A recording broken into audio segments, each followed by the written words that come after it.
We will start this event, and first of all, I'd like to thank everyone who came out to this event, including our very respected senior administrators of some of the top universities in Bangladesh. In fact, if I may, we probably have here some of the decision makers of what is one of the largest tertiary sectors in the world. So I'm personally, on behalf of CES, very grateful for your presence and for your coming. And a big thank you to all the faculty members and students who are turning up during exam week. So this event essentially is meant to disseminate findings from a recent research study we conducted, the Center of Enterprise and Society at ULAB. This study we think is one of a kind because it's the first attempt to get at students' perceptions of the quality of the university education, the levels of satisfaction across parameters, and also look at recommendations from students. And there's a presentation, of course, that we will get to. But at this point, without further ado, I'd like to invite the Honorable Vice Chancellor, Professor Johurul Haq, to come and kick this event off. Thank you. Honorable Chairman, University Grants Commission, Professor Abdul Mannan, distinguished Vice Chancellors of different universities, my colleagues, dear students, very good morning. I'd like to say a few words about the research culture that we nurture at ULAB. We established formally our university in October 2004.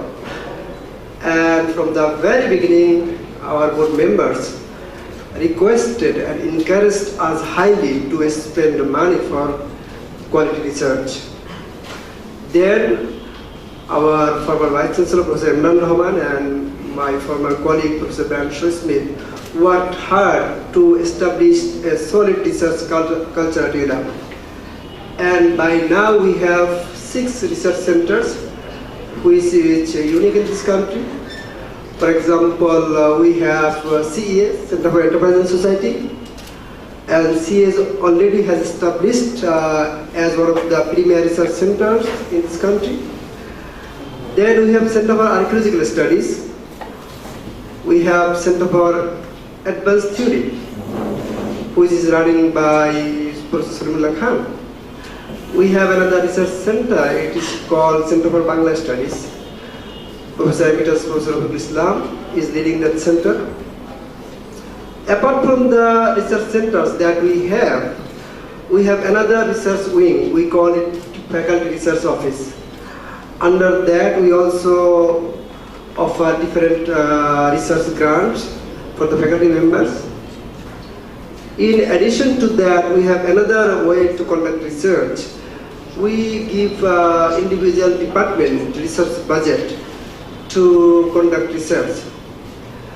So for us, research and teaching both are equally important.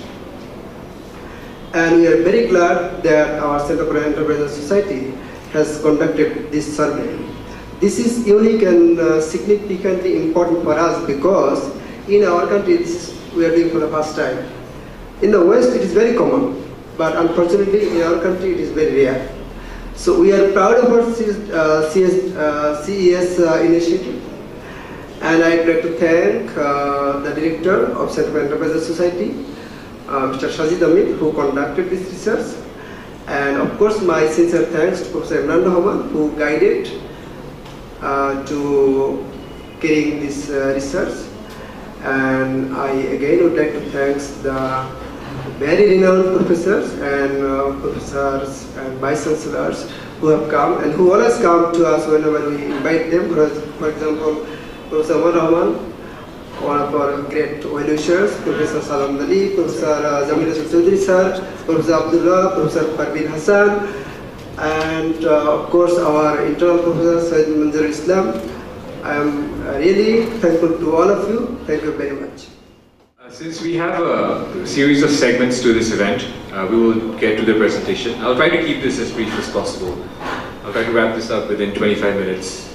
Try to share with you the high-level findings around which, subsequent to this presentation, we'll have a panel discussion, which is a highlight of this event where we have invited high-profile panelists to speak about some of the themes covered in this presentation. A brief word on the background of the study. So while a lot of us are stakeholders in the university system or the tertiary sector, that is the university sector essentially, we often miss the fact that we're one of the largest sectors in the world, and potentially going to be an even larger sector. Our demographic statistics show that a third of the Bangladesh population is under the age of 15, which is the size of the sector in the coming years. And we produce an increasing number of graduates. We have a higher number of private universities and a higher number of students enrolling in private universities. So we thought this was an opportune time to understand exactly where this sector is headed.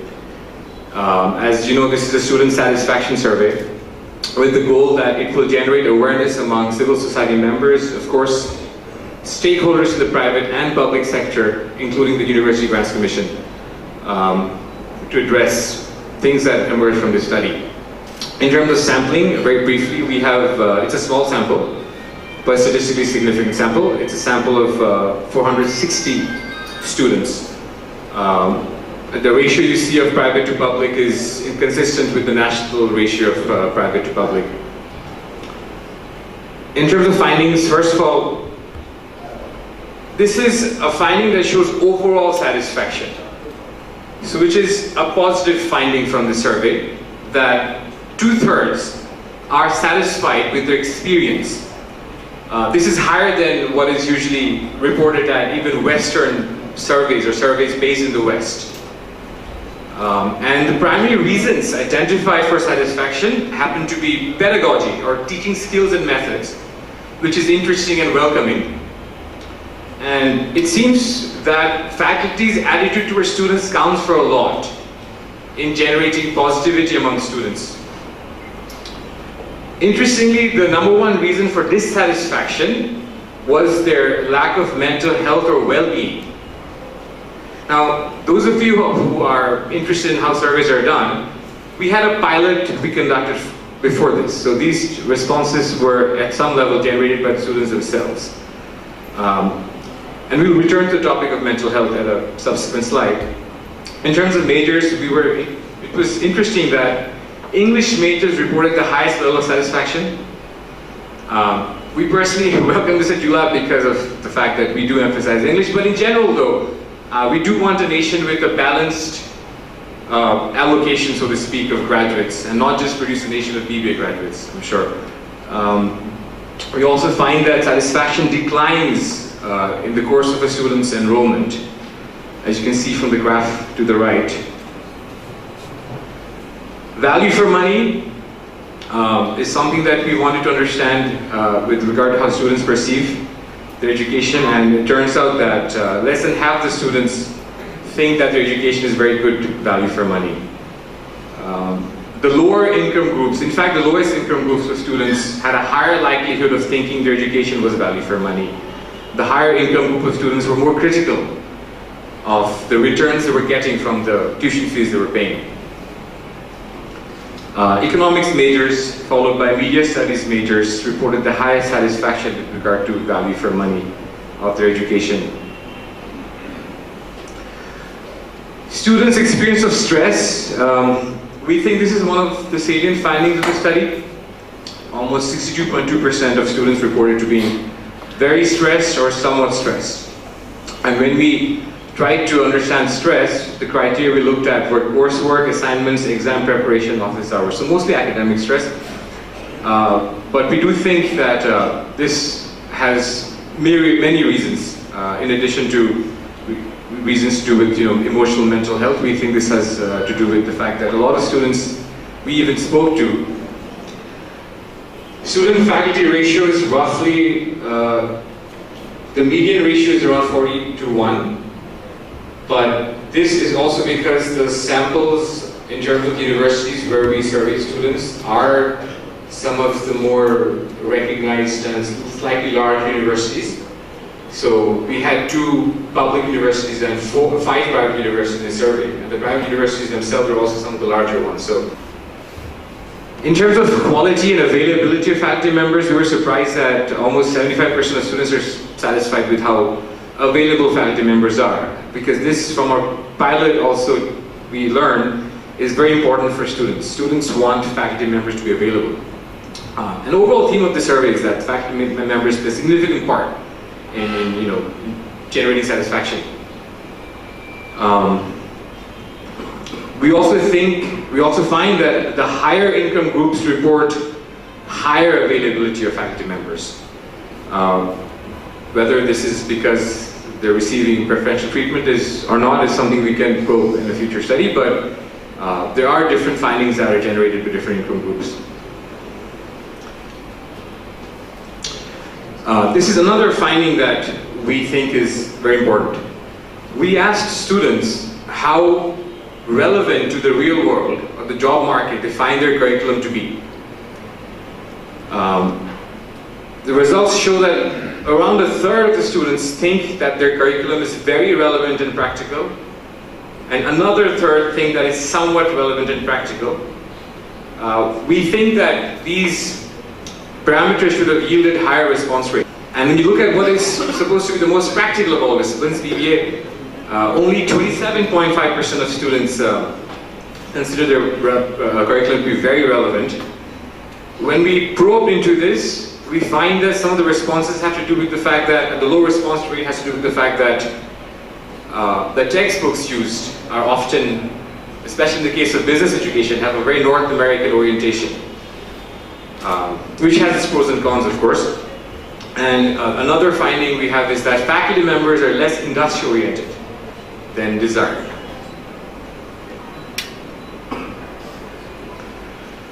In terms of career vision, over 3/4 of students think that their university education has helped them develop a career vision, but the response rate with regard to satisfaction about career services is somewhat low.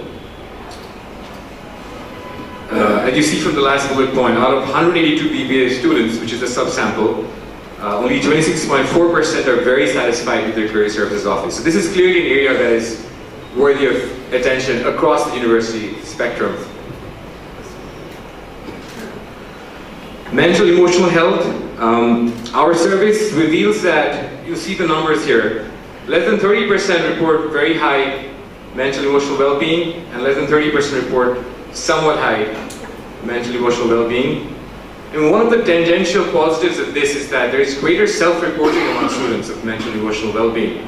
So this vocabulary of emotional health is perhaps more prevalent now than it used to be. So students now seem to understand what depression is, what anxiety is, what stress is. So it's a start. We of course need to go somewhere from here. With regard to other parameters, ECA or extracurricular activities, the response rates with regard to how students perceive their importance are low. So we do think we need to do more in terms of inculcating the importance of extracurricular activities among students for well-balanced university experience. And there's a reasonably high level of satisfaction with university facilities, computer lab, library and cafeteria.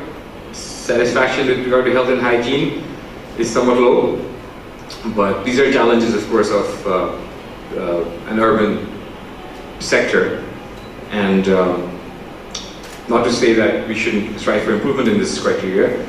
And with regard to safety and security, which is an important concern, of course, in the wake of the Holy Artisan Bakery attacks, 65% of students are very satisfied, which perhaps can be higher, because we, of course, can't have a space for risk or tolerance when it comes to ensuring levels of safety and security. Recommendations. I'll be brief here because I think the recommendations ought to come from the expert panelists themselves. But we think that humanities majors ought to be promoted. We do think the value of liberal arts education, and if not liberal arts at large, but a well-rounded education is important. It's something that the experience of the West has borne out to be true. We've seen this particularly in the wake of the global financial crisis in the US, after which a lot of MBAs and business schools have emphasized a cross-disciplinary approach to education. Quality of faculty is one of the strengths of the top universities. We do think we have, among top universities, very strong HR practices, and that ought to continue and be mainstreamed across the university sector. But that's clearly a strength of our sector. And Mental emotional health is a recurring theme in this study. We do think that we need to invest more in counseling services, student support offices, ensuring a safe space for students, and so forth. And practicality of curriculum, how we do that, of course, is there are many ways of doing this. Like we at ULAB are thinking of integrating more case studies, Bangladesh-based, into our business curriculum, and perhaps more field trips or more lectures or engagement with industry experts to render the business education and experience more practical. And of course, integration with the career services function is important, and strengthening of it. So the hope of this study is to perpetuate further research and analysis. And with this, I'll close this presentation. Thank you everyone for listening. Thank you. At this point, I'd like to invite our Honorable Dean, School of Business, Professor Imran Rahman, who will moderate the panel. Please come and take the stage and invite the panelists. Thank you. Since we are a bit strapped for time, we'll jump right into it. Thank you all for agreeing to be panelists. I'm sure the presentation has given you a lot of food for thought. I have sort of four or five themes that maybe I want to present to you. Maybe you could each give a brief comment on the theme. The first is the importance of the quality of the faculty, which seem to have come through our survey. While 2/3 of the students reported of being very or somewhat satisfied with their overall university experience, the primary reason for satisfaction is the quality of faculty. So 1/3 or more are not satisfied with the quality of faculty, which is to me not surprising, since I fear that that is one area, that one resource which is in short supply in Bangladesh, although it's improving slightly. So can I start with Professor Chaudhary? এই ব্যাপারে যদি আপনি কিছু একটা বলেন। Thank you. Before going into the specific question, I'd like to congratulate ULAB, and particularly the Center for Enterprise and Society, for undertaking this study, which I understand is one of the first attempts to look into the undergraduate academic experience. So the students appear to be very satisfied or somewhat satisfied. If we look at the figures in other countries, particularly if you look at rate my professors in North American universities, I don't know how reliable they are, but the students evaluate the teachers. I get the impression that the number or percentage of faculty members in North American universities whose teaching quality is rated to be very low is higher in North America. And to make very, I would say, not very complimentary comments about many of the faculty members who are very well known. So, 2/3 of the students being satisfied, I think it's, I'm not unhappy that this 1/3 would always remain, and our effort would be to bring these faculty members whose performance leaves a lot to be desired, maybe bring them up to a higher level. So that would be my observation. But since I've got the microphone, and we Bangladeshis have a tendency not to give microphone to other speakers, I will make a general comment about the title, Undergraduate Academic Experience Survey. We all know that about 60% of the undergraduates in Bangladesh, they are not studying in universities. So that has to be mentioned at the very beginning, that this study covers only some of the campus-based universities. There are roughly 2,000 colleges spread all over the country. They are producing the bulk of the bachelor's degree and master's degree holders. And unfortunately, very little attention is given to those. So we are covering maybe 1/3 of the total undergraduate students, and which covers both public and private universities. And one general comment would be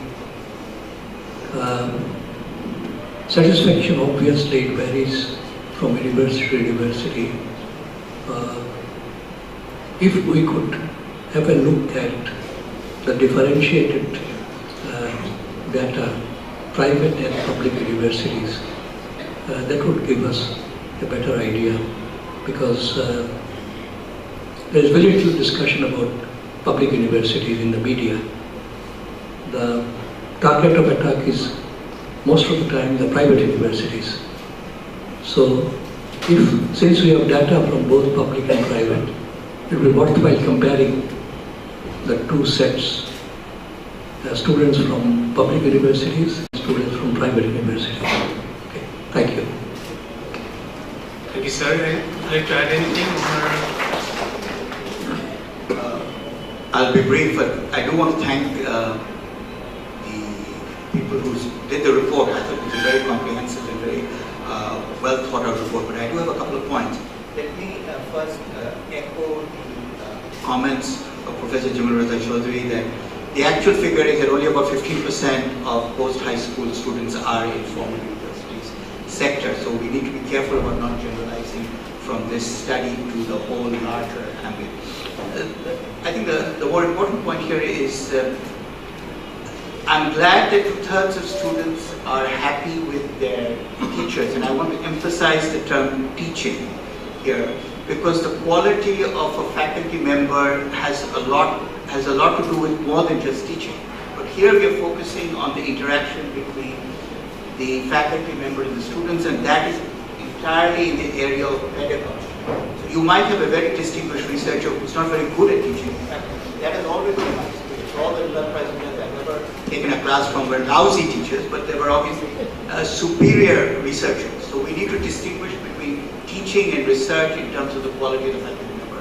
I totally agree that there is quite a bit of scope for improvement in pedagogy, and as many of us here are involved in an effort to improve pedagogic practice in Bangladesh, I think it's an important focus. And I think it's important to point out that this is not something that you're born with. Pedagogy is a skill that can be acquired and should be acquired, and both junior and senior faculty members need to pay attention to it. And I think the good news is that they're doing a reasonable job. The not so great news is that about 1/3 of students are not yet satisfied with the kind of instruction that they're getting, and it would be interesting to see whether they think the junior teachers are better than the seniors. And also, I totally echo the sentiments of Professor Jamal Raza Chaudhary about the distinction between public and private universities. And the reason I bring that about is, A, we have very little information about the quality of teaching and the quality of the experience of public universities. On the other hand, we have a fair amount of data that is being generated, and that's a good thing. There is reason to believe that the perceptions may be very different because public universities are free. The students may have fewer expectations, lower expectations. On the other hand, if people are paying a fairly large amount of money to go to a private university, they may have higher expectations. And if the data suggests that faculty members are well thought of in the private university sector, that is actually a very good indication, because they have a tougher audience. They are having to cater to people who are paying out serious money to go there. So they may have actually, so it will be interesting to see the distinction. But I think overall, there's good news, and I think the overall point is I don't think there's any distinction in that. We need high quality faculty members, but we need to be careful about distinguishing between research quality and teaching. And I think the more that we can, more attention that we put into this area, more we can. This is a mostly good news story. Well, very brief. First of all, I'd like to congratulate Sajid Amit and his team for doing this excellent service. It's very important in this context of time. Quality, in my opinion, has two aspects. One, of course, is the teacher has to have academic degrees, achievements, publications, and so forth. But classroom teaching is very important. In public universities, it's difficult to conduct these classes in a huge number of students. Compared to that, the public universities, the private universities are better placed. Smaller classrooms, students pay more, so they are more attentive and all that. I still believe that a teacher has to perform in the class. That's a test. I go back to the saying that an average teacher instructs, a better one teaches, and the best teacher inspires. I like to see those teachers who are very good in classroom teaching, who can inspire students, communicate with students, and be a part of their lives. If you do that and combine this with your degrees in academic excellence, then you have the best solution. It's good that the private universities are showing to the rest of the universities that yes, it is possible, within limitations, to perform and give students some hope that they can get good education here. But we should not stop there. The attention, and I think one of the important aspects of the presentation, Sajid's presentation is, I believe public universities need more attention in that respect than the private universities. Private universities have created their own dynamics by now, not the public universities. My friend Omar is also certified medical psychiatrist, so who better than him to make some comments on this? Thank you, Imran. I'd like to start off by saying that we're not doing enough. I think we made a good start, but I think some private universities have started recognizing the fact that mental health of students is crucial to their performance academically. So there is a vested interest that universities have and should have about catering to the mental health needs of their student body. And I think overall, we're looking at a problem that has its sort of roots in society as a whole. I think mental health issues only recently have started gaining legitimacy. It was still very recently very difficult for people to say that they were depressed, that they were unhappy, that there were problems at home, there were problems in relationship, which entirely impinge on their academic performance, and vice versa. Academic performance or lack thereof impinges on their ability to function in day-to-day life. So I would strongly urge that all institutions invest in psychological counseling, formal psychological counseling services for students. I know that some institutions have already started, and I'm happy to say that IUB has started a formal psychological counseling service where we have trained psychologists who are available to students. And the key point here is confidentiality. Students are not going to avail of these services if they think the university administration has access and is provided free of cost to students, and it's going to have a huge payoff. So I think there's no question in our mind, and I think the survey actually suggests that it's young people, these are huge transitions. They're coming from high school to university. This is the first time they're being treated as adults. They have lots of problems which they're not able to talk to lots of people in their family or even friends. They need trained professionals to be able to help them navigate the shores of the university. So the more the better.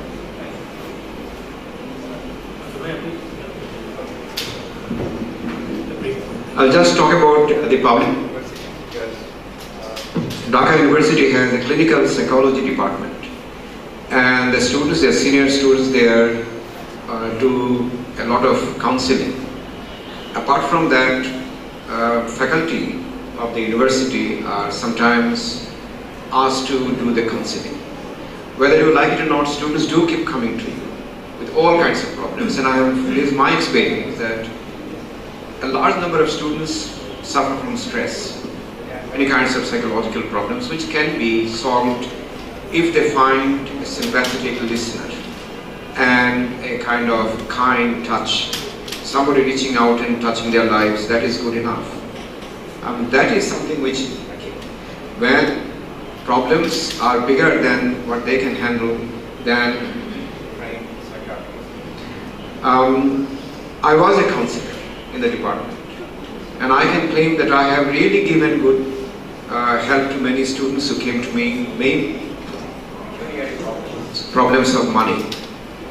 Then you have broken families, broken love relations, broken this, broken that. these things do not need a trained psychiatrist to solve. Many times I've seen faculty talking to the students and showing some ways and being sympathetic, giving a good ear, and all these can solve this problem. So I suppose one thing we can do, Omar, and I think this is something that you can support, that faculty should be trained as to how to counsel students. That is the first step. A lot of problems, I'm sure, will go if there are trained faculty who can counsel students at the initial stage.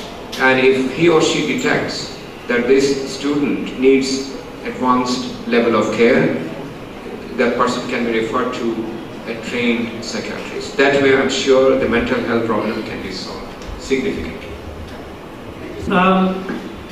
The report showed a kind of higher level of satisfaction with humanities subject, well, at least with English, which is one of the most popular humanities subject, compared to, for example, BBA and engineering. Do you have any thoughts on that? Yeah, please, sir. Okay. I'm probably going to. I think to me the issue is pretty obvious. No one forces you to do English. You do it because you are interested in doing English, which is not the case for engineering and BBA. In my experience, a significant proportion of students who are doing engineering are doing it because their parents want them to do it, they're not interested in it, and many times they react very interestingly. They do, intentionally they do badly in the subject so that eventually their parents will allow them to move to English or anthropology or whatever. So I think the humanities are a choice of the student. The engineering and the more practically oriented things like BBA, unfortunately, to a large extent are the choice of the parents, and these things don't necessarily align. And I think it's important that parents also recognize that they must cater and listen to what their children want. Not everyone wants to do BBA, even if it's the more practical thing. And I've had students say, I want to do anthropology, but my father will never pay for me to do anthropology, so I'm doing BBA, and I hate it. So that's... Before I pass it to Jersey sir, I know this student who went to Singapore to study BBA, took money from them, but while she was there, she was secretly doing fashion design with the same money, and she only revealed it after she got the certificate in fashion design. No, it's interesting that the level of satisfaction appears to be highest among English major students, and which Omar Rahman has given an explanation that yes, they're studying English because they like it. But one thing I find a bit perplexing is if you look at figure 12, availability of faculty members across majors, it appears that English major students, they are saying only 25% of the faculty members are available. That's the lowest. So is there a correlation that the less the faculty, the more satisfied they are? All the English teachers are so good.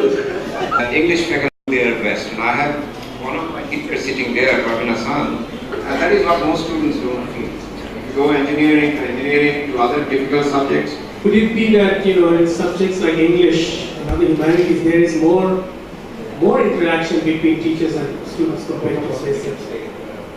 You go to a first year engineering program and you are doing hardcore engineering and mathematics and physics. And if you're not well prepared at the secondary school level, you are going to struggle. I think in the humanities and the social sciences, you're eased into it.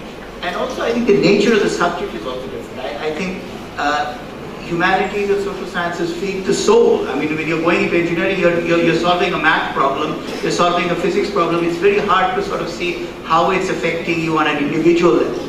Obviously, it's a puzzle solving issue. So I think there's a distinction in the type of content. Ji. Many of you may be knowing I was teaching at BUET for many years. And I remember our senior professor of architecture, he was not happy about the number of students who were performing very poorly in physics.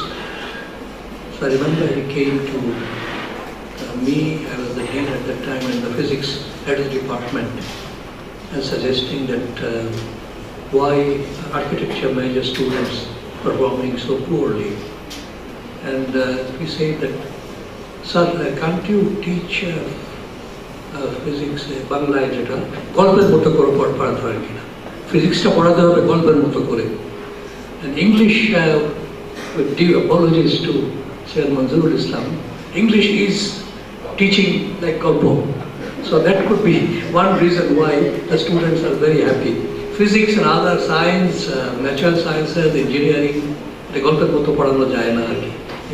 That could be the reason that in fact the science and engineering students are perhaps more stressed. And you may be knowing the number of students who commit suicide in top universities in North America. Highest is MIT.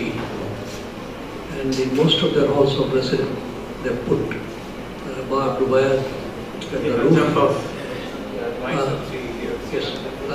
So, in general, students who are majoring in physical sciences, engineering, they have to take a heavier load. Yeah. Thank you. Let's come to this issue of practicality or real-world relevance of the courses. Only a third of the students in our survey found that the course content was relevant or practical to the industry. And I think this is not just limited to business, right? It's also limited to, for example, engineering. Engineering is also a practical subject.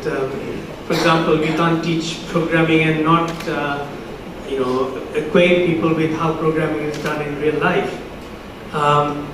So one of the obvious reasons cited is often that the textbooks are North American and there's not been enough case studies done, or the fact that most teachers do not come in with industry experience. They're far away from industry practices, so they can't even bring in examples in class.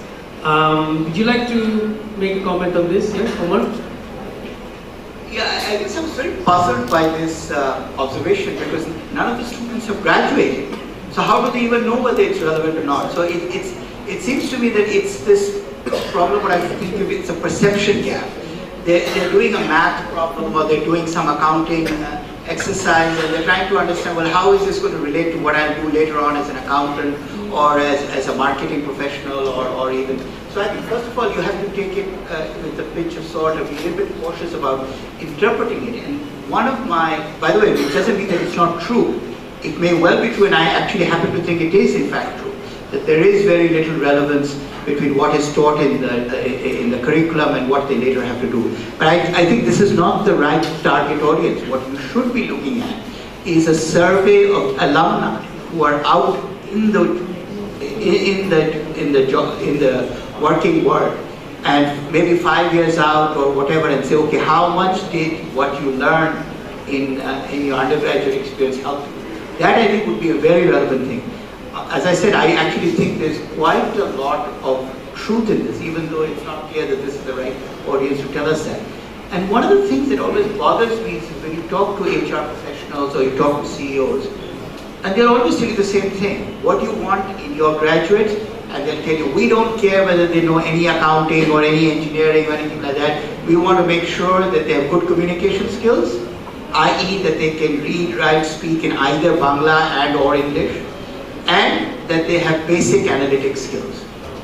Now, I think there's a real disconnect. I don't think industry also knows what they want. If it is true, then I said, then why do you always say in your ads that you want a person with a BBA in accounting or finance to apply? If what you're saying is, I don't care whether even if an anthropologist applies and if they can be, have good communication skills. So I think there is a bit of democracy in all of that. I think we need to be clear about what is relevant. What is, in fact, do we even know that? Do we in fact know what skill sets actually make a difference to people in the working world? And that's where we need to start. And I think this is brought up a very interesting issue. Students always are afraid that they're not going, they're not learning things which is going to help them. But I totally agree with you about the overly North American centric nature of the business education. And I know that a number of institutions, including our own, are focusing on developing local case studies, and I think that that's all to the board. But I think it's important that we not get bogged down in context and be able to, you can look at an American example and be able to elaborate and extrapolate to a larger global context, and I think that skill is very important. You're not always going to get things. Many of these students are not going to stay in Bangladesh also, so I think this overall emphasis that we should only teach things which are Bangladesh-centric, to me is a bit of a problematic thing in a globalized world. You need to understand that there are certain generic principles which apply across, and then there are certain locally contextual things. Yeah, I think it's more about bringing examples that they can relate to as a teaching or learning method. Absolutely, I agree.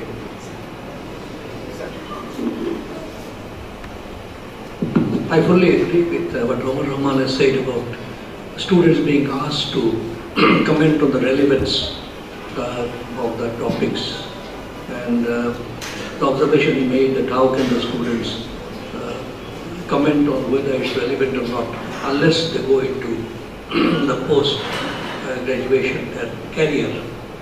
The only study I'm aware of is we carried out a study in 2002. Professor Rob, who is here, he may remember when he started developing the long-term plan of BRAC University. BRAC University Initiative for Learning and Development, the acronym was built, and we commissioned a study to be carried out by BRAC Research and Evaluation Division. And what Omar Rahman has said, they carried out a survey among the employers, both in the private sector and in the public sector, about their perception about the quality of graduates who are coming out from public universities and private universities.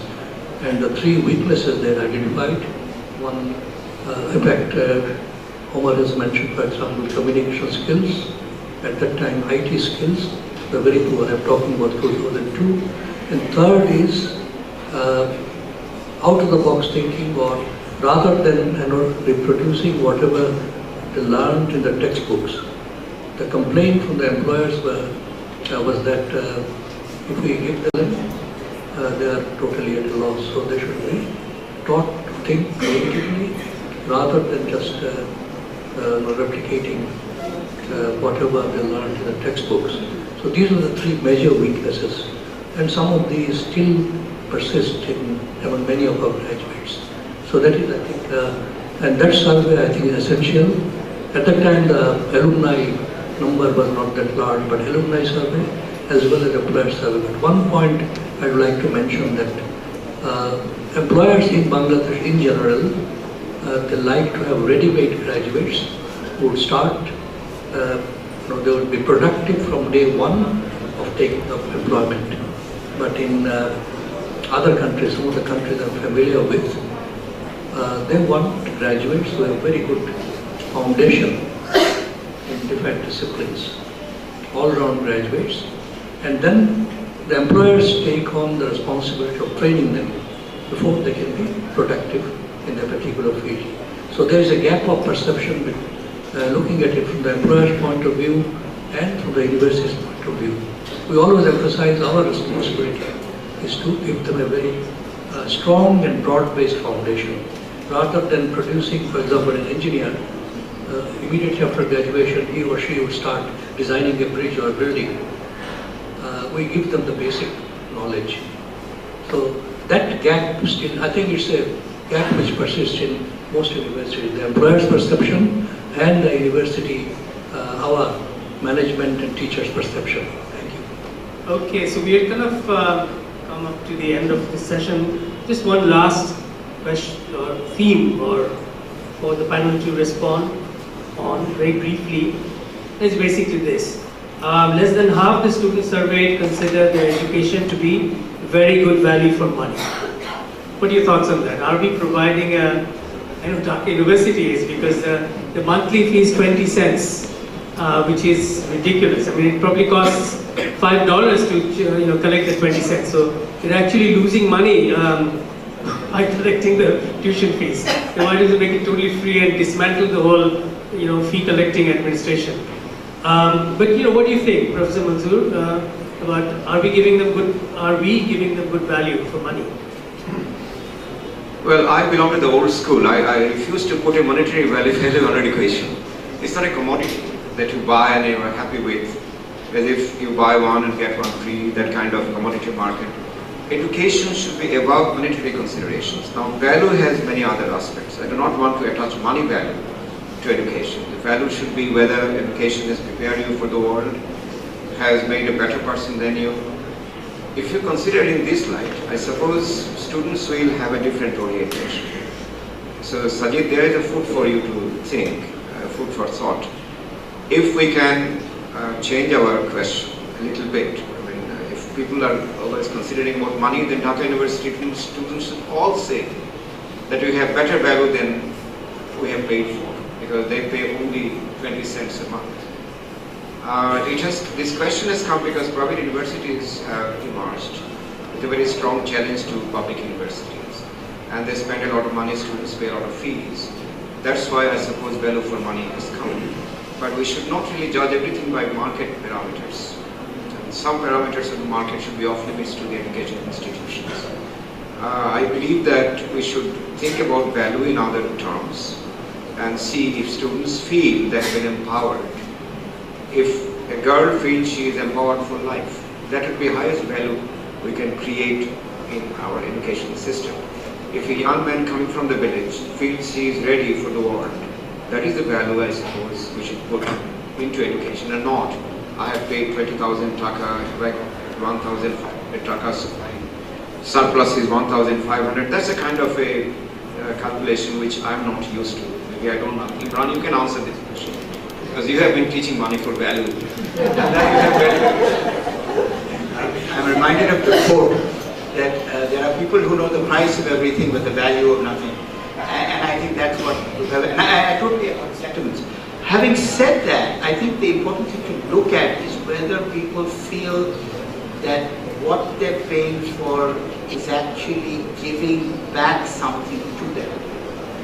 You know, I think it's important to look at the distinction between, and I think it's problematic in this survey because pretty much all the tuition fees for all the institutions that you've surveyed are basically the same. Now, you're not able to get at this unless you have a variation in the fee structure. So that people, it may be that, and you know, there are lots of this, as a parent of a child who is studying in the US, I'm acutely conscious about the value for money issue. There is a vast variation in quality of institution. Unfortunately, there isn't that much of a variation in the cost. So that obviously is concerning. I mean, if you're paying almost as much as somebody else and that the other person is getting a higher quality education, then that is something that we have to look at. So I think what they deserve now is a big rousing applause. Professor Abdul Mannan, Chairperson of the University Grants Commission of Bangladesh. Sir, sorry about the delay. I'd like to invite you to give your chief guest address. Thank you. Thank you. First, let me thank the ULAB authorities for inviting me to the very university from where I signed my joining letter to join as the chairman of the University Grants Commission. My teaching experience goes back to 1973. Onake John 73 to 2017 is a long time. I've taught in classes where we had 200 students, public universities, kono microphone children. I have taught in classes where we had only 30 students, like at ULAB. I had taught students যারা জীবনে train বা গাড়ি দেখেন, গ্রাম থেকে এসছে, খাল পার হয়ে লুঙ্গি পরে ব্যাগের মধ্যে একটা পাজামা নিয়ে ট্রেনে ওঠার আগে সেই পাজামাটা পরে ইউনিভার্সিটিতে এসেছে। I have taught students যারা বড় হয়েছে বার্গার আর চিপস খেয়ে, আরেক দল বেশিরভাগ সকালে পান্তা ভাত খেয়ে। So these are the mixtures of students that I have had the opportunity and was privileged to teach. I am sure at least Professor Jamil sir and Professor Rafiqul Islam sir have had the same experience. and also perhaps Said Manzoor, Professor Abdullah, আমরা সকলে public university থেকে private ইউনিভার্সিটিতে এসেছি। I thank the ULAB for sponsoring this research that they regularly do. Unfortunately, of 95 private universities, 30 private universities do not spend a single penny for research. That is a very big number. And if you take the population, I think bulk of the students in private universities goes to these 30 universities. Ultimate, what is the ultimate result? According to the latest World Bank report, 47% of the graduates of Bangladesh are unemployed. 47%. It was done by World Bank and Economic Intelligence Unit.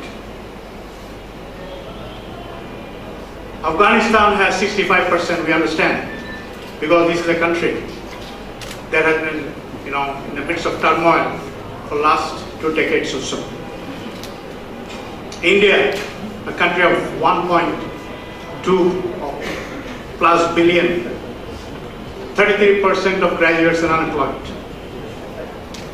Nepal 20%, Pakistan 28%, Sri Lanka 7.8%,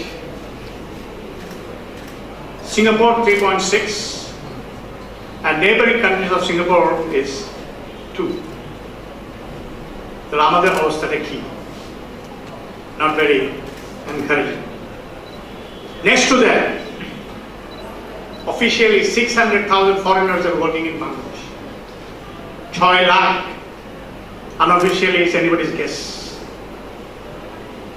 These 6 lakh people comes from India, Pakistan, Sri Lanka, Nepal, China, Thailand, Taiwan, some African countries, and believe me, from as far away countries as Honduras and Colombia. They take out anumanik $5 billion to $6 billion yearly. In 6 লাখের মধ্যে only about 17,000 are valid, বৈধ work permit আছে। বাকিরা সব অবৈধ। Bangladesh has become the second most, remitting country for India. 5th ছিল, এখন secondary graduate করছে।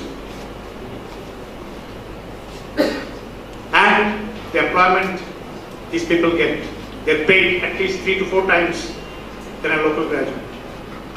I asked many of the employers, কেন ভাই আমাদের ছেলেরা সার্টিফিকেটে রাস্তায় ঘুরে, why the hell do you have to bring in people from outside?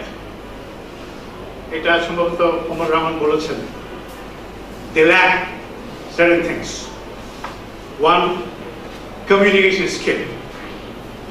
Not forget English. English বলা, বলতে পারা, pretend করা, it has become a fashion. জানি আর নাই জানি, একটা বিজ্ঞাপন প্রতিদিন টেলিভিশনে সকলে দেখে। Ring powder, washing powder. Somebody went to a rural area for establishing a factory. Chairman সাহেবকে বলছেন, চেয়ারম্যান সাহেব সবকিছু ভালো আছে, কিন্তু স্মার্ট ম্যানেজার তো এখানে কোথায় পাবো? Suddenly from the crowd emerges a lady, a woman, young girl, সাদা ধবধবে কাপড় পরা। তার ডায়লগ হচ্ছে, excuse me sir, don't judge the book by its cover. মনে হচ্ছে ইংরেজি জানাটা was the criteria for being smart. Not necessarily true. You have to communicate, send your message. Just on 4th of July, we signed an MOU with the Turkish counterpart of Higher University Grants Commission, Council for Higher Education in Turkey. They came with a proposal of giving us 5 scholarships to do PhD in textiles. During the day, the treatment they got from us, the hospitality shown as any Bangladeshi. Shunda, when he was making the dinner speech, he did not know a word of English. He speaks Turkish and he had an interpreter. We landed up being offered 17 scholarships, 12 for textile, 5 for agriculture. So, it is not the value for money that we're talking about. আমি স্যারকে বলছিলাম, sir একটা বার্গারের দাম বাংলাদেশে 250 টাকা। আমি মসজিদে নামাজ পড়তে যাই, প্রতিদিন they dish out those pamphlets প্রতি শুক্রবার বার্গারের দোকানে তো লেখা থাকে বার্গারের দাম কত। 245-50 টাকা রে বাপ, আমি তো জীবনেও বার্গারের দোকানে যাব না। I cannot afford to buy burger, not do I like burger. যে ভাই একটা আমলকের কোনো দাম নাই, চাইলে পাওয়া যায়। একটা পেয়ারা কেজি বোধহয় 40 টাকা না কয় টাকা, এখন কেজি ধরে বিক্রি করে। একটা আমলকির food value is much better than 10টা বার্গার। আমলকি এখানে কেউ খায় না, মেয়েরা বোধহয় খায় একটু, ছেলেরা তো খায় না, এটা খাওয়ার জিনিসও নয়। যারা বিদেশে যান, অনেকেই যান, 1 কেজি ঢেঁড়সের দাম দিয়ে 5 কেজি আপেল পাওয়া যায়, because of its food value. So when you're talking about value, this has to be thought of in proper perspective. আমরা যে গ্র্যাজুয়েট তৈরি করছি পাবলিক প্রাইভেট মিলে, যার নাম্বার হচ্ছে sir just to help you, 3.2 million, 32 লক্ষ ছেলে মেয়ে পাবলিক প্রাইভেট ইউনিভার্সিটি টারশিয়ারি লেভেলে পড়ে। And sir rightly pointed out, তার মধ্যে bulk of the students পড়ে কলেজে, যার সংখ্যা হচ্ছে 2220টা। So আমরা যতই রিসার্চ করি শহরে বসে top 10 ইউনিভার্সিটি নিয়ে, the conclusion will be superfluous. It can mislead you. আমি পাবলিক সার্ভিস কমিশনে পরীক্ষা নিতে বসে, unfortunately my experience has not been very good with private university students. শুনলে অনেকে আহত হবে, আমি কোন ইউনিভার্সিটির নাম বলতে চাই না, কিন্তু এখনো best of the best comes from the public universities. Dhaka, Buet, Krishi, these are the top universities in the country. আমার কোনো হেজিটেশন নেই বলতে। আমরা যে 3 বেলা ভাত খাই, তার অবদান তো বাংলাদেশ কৃষি বিশ্ববিদ্যালয়। 1971 সনে যখন আমরা যুদ্ধ থেকে ফিরেছি, 1 বেলা ভাত খেতে পারতাম না। আমাদেরকে 1 বেলা ভাত আর 1 বেলা রুটি খাইতে অভ্যাস করতে হয়েছে। এই যে আমরা এখন 3 বেলা ভাত খাই, তার একক অবদান বাংলাদেশ কৃষি বিশ্ববিদ্যালয়ের রিসার্চের। They are the one who change the nation. So it is not whether you are producing good graduates for industry, are you creating good graduates for the nation, who not only will contribute in the economy, but also contribute in the social development. মনে রাখতে হবে, বাংলাদেশের ইতিহাস পরিবর্তন করে দিয়েছে কিন্তু ঢাকা বিশ্ববিদ্যালয়। বাংলাদেশ আজকে আমরা is the 37th largest economy in the world. By 2030, we expect to become 23rd. এই যে বাংলাদেশ নিয়ে আমরা গর্ব করি, কদিন আগে I went to brag, I think on last Friday, I'm সাথকে বলছে, sir, why the hell do you have to spoil my weekend? Somebody said, sir, ব্র্যাকে যদি কিছু ভালো হয় শুক্রবারে হয়, মানে ভালো কাজগুলো শুক্রবারে প্রজেক্ট হয়। আমি বলছি এরপরে আপনি শুক্রবারে রাখবো না। Our boys launched nano satellite in the space. 1971 সনে আমার গায়ে জামা ছিল না, গেঞ্জি ছিল না, পায়ে স্যান্ডেল ছিল না। আমি ঢাকা বিশ্ববিদ্যালয় থেকে জাস্ট গ্র্যাজুয়েটেড। 1 মিটার কাপড়ের জন্য 3 ঘন্টা লাইন দিতে হয়েছে, রিলিফের কাপড়, টাকা দিয়ে না। Today Bangladesh is the second largest garments exporting country in the world, destined to become first by 2030. কেমনে হলো? This was not a magic. Because the people of this country, especially যার 14 গোষ্ঠী কোনোদিন ইউনিভার্সিটি দেখেনি, তাদের অবদানের কারণে বাংলাদেশ এই জায়গায় পৌঁছেছে। কিন্তু স্যার আপনাকে একটু হেল্প করার জন্য, বাংলাদেশের according to the United Nations 42% of Bangladesh's population is below the age of 24. They are the change makers. আমি আগামী দিনের বাংলাদেশ আমার সামনে, আমাদের পিছনে, আপনাদের পিছনে যারা বসে আছে তাদের চোখ দিয়ে দেখতে পাই, তাদের দৃষ্টি দিয়ে দেখতে পাই যে বাংলাদেশ 2050 সনে আমরা অনেকে হয়তো বেঁচে থাকবো না, is the 23rd largest economy in the world. Sir Padma সেতু বানানোর সাথে খুব নিবিড়ভাবে জড়িত। 100 ভাগ ইঞ্জিনিয়ার যারা মাঠে কাজ করে, they are from Bangladesh. 100% of the engineers who work in Padda Setu, they come from Bangladesh. Could you imagine that? 20 years back, আমরা পদ্মার উপর নিজের পয়সায় সেতু বানাচ্ছি এবং সেখানে আমাদের ইঞ্জিনিয়াররা কাজ করছে। Could you imagine that? 3 young kids from BRAC putting together a nano satellite and launching into the space. Bangladesh space age প্রবেশ করেছিল in 1974 when the father of the nation Bangabandhu Sheikh Mujib inaugurated the Talibabad Bhu Upgraha Kendra satellite station. Then the Bedbunia satellite station. তখন কিন্তু imagine 72 সনে আমরা একটা ধ্বংসপ্রাপ্ত বাংলাদেশ, 74 সনে বাংলাদেশ মহাশূন্যের জগতে প্রবেশ করছে, আর 2017 সনে আমাদের ছেলেমেয়েরা স্যাটেলাইট লঞ্চ করছে। আমি কালকে একটা বড় সেমিনার করছি। That is what makes us proud. I don't judge education, knowledge by how much I paid for it. Dhaka ইউনিভার্সিটিতে আমি 12 টাকা দিয়ে পড়ছি, এখনো বোধহয় 15-18 টাকা দিয়ে পড়ছি। Still they create the best of the best. So is Krishi and others. The good thing is some private universities are coming. Maybe they will not be able to match these big public universities for some time. আমি দেখি যখন একটা private university launch করে satellite, who knows, 5-10 years time we'll have many such young genius coming out from these private universities. I do not want to distinguish between public and private university. I say university একটা definition আমার আছে, এটা আপনি একটার সাথে একমত হতেও পারেন, না হতে পারেন।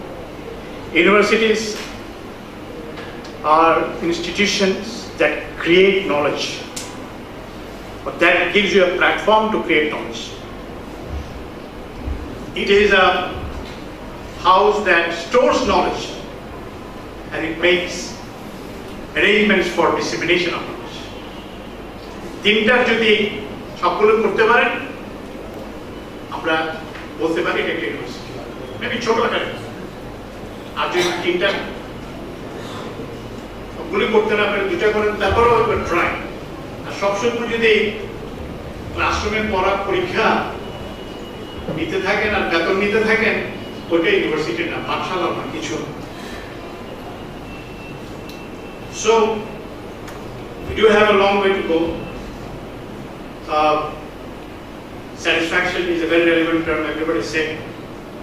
Teachers is a big problem, big challenge today in the higher education sector, not only in the higher education, also the primary school, college, everywhere. You can buy the best of the equipments from the market. টাকা দিলেই পাওয়া যায়। আমাদের একটা world ব্যাংকের হেকে project আমরা execute করছি, which is about $240 million.